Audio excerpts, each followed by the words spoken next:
ən maraqlısı oldu ki, Elza xanımın bir şeiri deyil, musiqisini yazıb. Mən acam, ac, bu dəqiqə bütün sosial şəbəkələrdə onu verir. Sən demə o Mikail Müşfiqin şeiri. Demə, Elgiz bəy, bilirsiniz? Bəli, o Mikail Müşfiqin şeiridir. Elza xanım o Kukla teatrında onun musiqisini yazıb. Biz mənim yadıma düşdü, Elgiz bəy, biz o biri telekanalda dedim, neçə il bundan qabaq yadımda deyil, bir 10 il bundan qabaq Azərbaycanda festival keçirdilir, xaricdən gəlib caz ustaları keçirilib. Orada da sizin söhbətinizdə pul vermirlər, ət vermirlər, toyuq vermirlər, mükafat vermirlər, heç nə vermirlər. Sadəcə olaraq caz sərbəst mövzudur deyənə. Gəl göstər də, sən də göstər, Əli də göstərsin, Vəli də, Pirvəli də.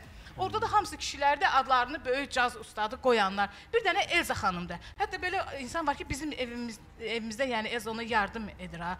Yəni o da demir ki, bir bunların arasına vəlvələ düşüb ki, amandı qoyma, gəldi, Elza xanım gəldi. Yəni orada onlar bir-birlərinin arasında elə mübahisə apardılar. Nuri Əhmədov onu təşkil eləyirdi də.